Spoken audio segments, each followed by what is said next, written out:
Hello and welcome to my video essay on Minecraft. In today's video, we are going to be doing stuff in the end. If that doesn't interest you, then why have you clicked on the video? It was obviously in the title and thumbnail. But today's video took quite a while to make. So if you could, hit that like, subscribe button.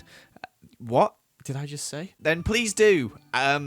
Let's get started. So here we are on a fresh new world. All we have to do now is find the end portal, which, as you know, you have to use Eyes of Ender. But weirdly, I had an interesting feeling about this spot, so I started digging down. And somehow it still took me a good 30 seconds in spectator mode to try and find this portal. I don't know what was going on. I just couldn't find it.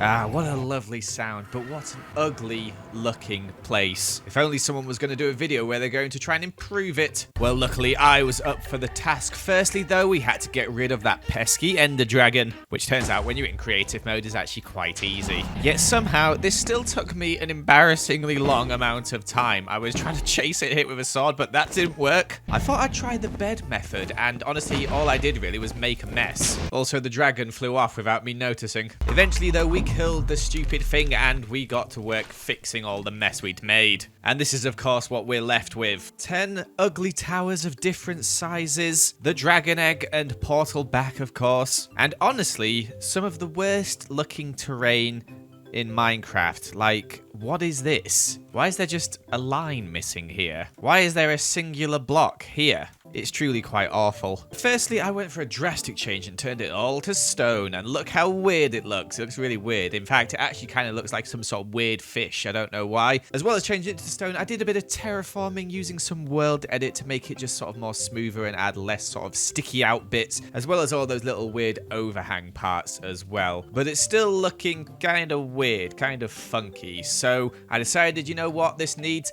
a bit of greenery. Let's bring some of the overworld. And at first I was thinking, how about some grass? But I think the moss block stands out more because it keeps a nice brighter colour. So I decided to stick with moss and bone milled the entire island. A process that took me 7.5 hours. But as you can see from this smooth transition here, the stone is gone and the moss begins. And I don't know why, it just looks weird having the end like this. Wait a minute, Joel, did you just lie about placing all that moss by hand and bone milling it? Yes, I did. I used world edit and I cheated. Get over it. I also left a really big hollowed out square in the center as well, and you will see why later. Before we get started on that, I think we need to do a bit more work on this terrain. And what you're seeing is 40 minutes sped up into about 10 seconds as we added in this river here. I also wanted to use this basin here to have like some waterfalls going into it. I think there's a bit too many, so I might cut that down, but it's looking nice. So I did cut it down into just one single waterfall instead. A nice place to do a bit of fishing from. Whilst the other waterfall is a bit more gradual and is great to do a bit of whitewater rafting. But now we've got the basic terraformed layout out, I think it's time to work on something different. And that is our central towers here. Now the towers are all different sizes. You got some big uns, some little uns, and some medium ums. And to be quite frank, I don't like that. So with one simple command, we don't have to worry about them anymore. Instead, using some red wool and world edit, I started planning out the base part of our end base that's in the title. And I know what you're thinking, Joel, that looks way worse than the obsidian towers. But don't worry, it's not going to stay like this. This is just a guideline for me to build the actual cool looking base. Well, I think it's cool. I hope you do as well. So I thought I'd get to work building some of it, and the colors in this thing change so many times. In fact, I change it a lot. This is a very good insight into my building process, especially when I'm designing stuff for my survival world, as I just change them all the time. You can see here I end up changing it from like a sort of purple style to a blue style, and in fact that bit on the bottom I just completely get rid of it as I think it looks weird. And this is what we're left with at the moment. I'm thinking this shape is starting to look a bit better. Yeah, I know there's holes up there, I'll fix them, okay? But this cyan colour with the black pillars, I think I can work with this. I have no idea what we're going to do on the inside, but I know it's going to take a long time. So I guess I should shut up and just get to work. So we started off by hanging down some lights from this part here, and then we worked on the top two roofs where we added on another sort of more pointy roof, as well as texturing them with some more dark prismarine and also adding in these weird eyes everywhere. I don't know what they mean. Maybe they're Eyes of Ender. They're not. They look nothing like it. I then worked on the bottom section here where I added in entrances on all four sides and just did a bit of texturing, as well as adding in a bit of lighting on the mid section there. And as you can see, it's starting to come together now. But it's still very empty on the inside, and there's still quite a lot to do on the outside as well. But let's focus on the inside for now, as we're going to add in a circular center fitting with our circular theme we've got going here. We've placed the dragon egg up top, and we've placed the portal still in its same place. I also detailed the walls a little bit before working on the ceiling, and I wanted to connect the ceilings up to the roof, as you can see here.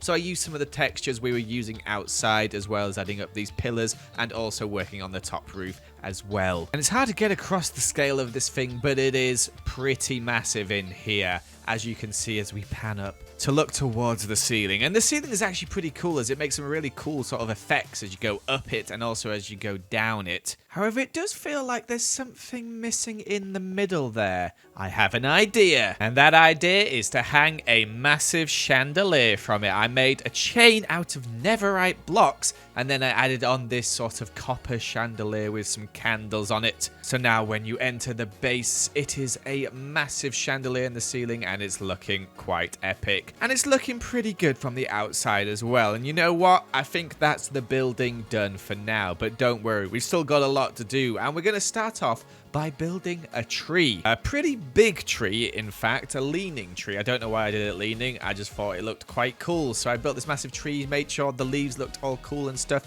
and we're going to be copying and pasting this around our island. It's not the only tree we're going to make, don't worry, we've got some other trees as well. But first we got to place these big ones down at different angles, and then we got working on the medium-sized tree. This tree is like the big tree, but medium sized. I think you get the gist. And we've also got a small tree as well, which is like the other two trees, but small. So of course we placed those down all around as well. And as well as just placing them down, we also decided to add in a path, and we added some bushes, and we also got bone mealing the entire area to make it look nice and overgrown. And look at it, it's looking like a proper overworld place now, except it's not, it's the end. It looks really weird, but it looks really cool. However, there's still some things to do, like this portal to the end cities here. I can't reach it. I'm only 5'8.5". The half really matters to me, okay? So let's make a way for us to get up there a little bit easier. So I didn't really need to build anything too big here. Instead, we just built this little tower, which is kind of similar style to the main base, except it's a bit more pointy and has a candle on the top. So now I can head up this lovely ladder here, use the remote gateway portal thing, and we end up over here. We actually got a really cool spawn. Look at that. Shame this is a creative world. Speaking of portals, to get to the end, you have to go through the end portal. And when you come through the end portal, I have not set a spawn. Oh dear. Luckily I remembered where my tunnel was from last time. But anyway, when you come through the portal, you end up on this little obsidian platform here. And I've never really understood how this thing works, as I think if you place blocks on it, it gets deleted. So I'm going to do a little test to see what gets deleted. How big is the radius in comparison to the platform? Let's try it out. So back through the portal, and how much is destroyed? Interesting. Okay, so it looks to be 3 blocks high. Is there any under the platform? It doesn't look like it. Very interesting. That's good to know. With that in mind, let's make a little entrance to our end here. So I started off by building a nice little staircase up to the main island itself, and then we did a bit of decorating on that staircase before finally adding on this little island here, where we made this little gazebo type thing to welcome us. So now to test it, let's head through the portal, and voila! Everything around us should be fine.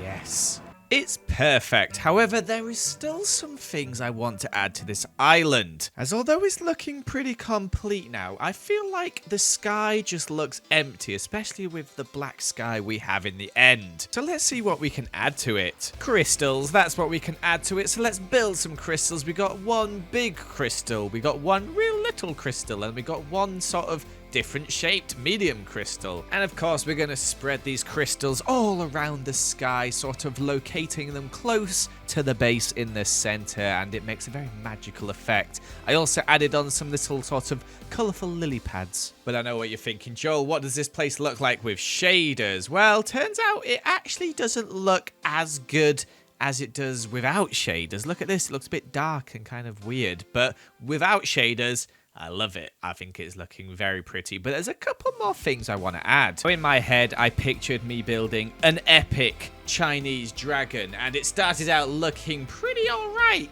Then we got to the legs, and they kind of looked weird. Then we got to their head, and oh boy, yeah, it went all downhill from there. Turns out I can't build dragon heads. However, when it's just in the background, you know what? It looks pretty cool. Look at that. Now, the only thing left to do is a before and after. So here is the before, and here, of course, is the after. My gosh, we've changed quite a lot, haven't we? But I'm very happy with it. I think this has turned out great, and I hope you guys enjoy it as well. But unfortunately, guys, that is all we have got time for this video. I hope you did enjoy. Make sure to subscribe if you haven't already, and leave a like and comment, and I shall see you another time. Goodbye.